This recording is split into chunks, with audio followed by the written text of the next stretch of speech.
There is a new drug on the rise. Her name is Molly, and everyone is looking for her.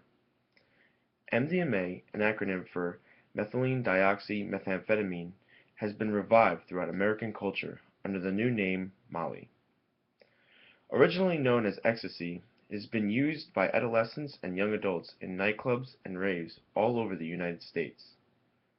According to the University of Michigan's Monitoring the Future survey, more than 10% of high school seniors have tried MDMA at least once, and more than 2% have used the drug in the past month.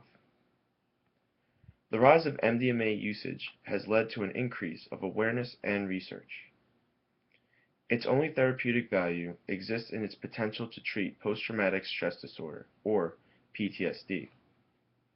Besides this, MDMA is used recreationally. Although used to amplify the user's reality, those taking Molly are unaware of its devastating effects. So what are some medical uses for MDMA? There's actually only one. Studies show that the legal drug reduces PTSD symptoms while not harming memory and concentration nor inducing drug abuse. It seems that there is some hope from removing it from the Schedule I drug category. Besides this, there's relatively no medical usage, making MDMA an illegal street drug. It is generally sold as a tablet or capsule at the average retail price of $20 to $30 per dose, making it quite attractive and accessible for younger users.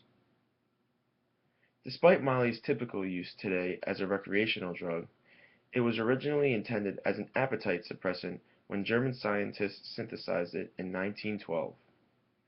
It became available on the streets as an illegal drug in the 1980s, introducing itself to the youth of America at the dawn of the 21st century.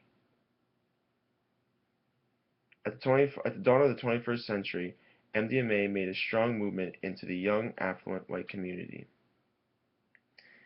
It was most often distributed at late-night parties, raves, nightclubs, and concerts.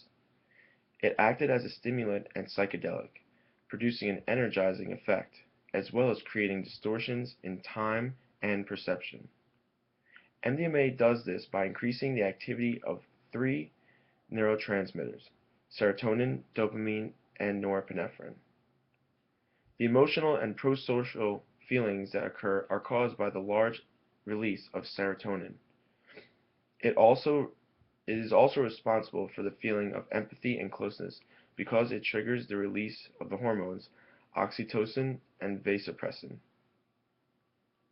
Regardless of its stimulating effects, MDMA has some drawbacks. The surge of neurotransmitters causes them to deplete, causing negative after effects. These include confusion, depression, sleep problems, drug craving, and anxiety. Physical effects include muscle tension, involuntary teeth clenching, nausea, blurred vision, faintness, and chills or sweating.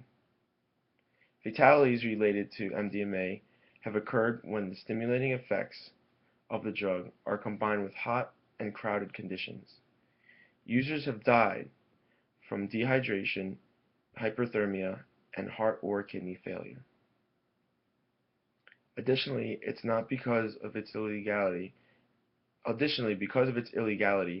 MDMA is prone of being cut with other dangerous drugs.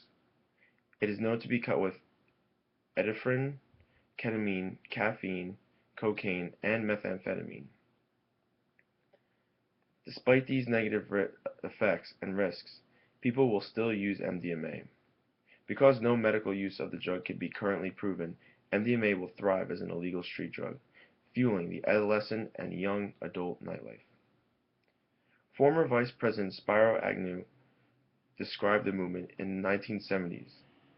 With the birth of Molly, the movement exists today, and I quote, "The young, and by this I do not mean any stretch of the imagination all the young, but I am talking about all those who claim to speak for the young, at the zenith of the physical power and sensitivity, overwhelm themselves with drugs and artificial stimulants.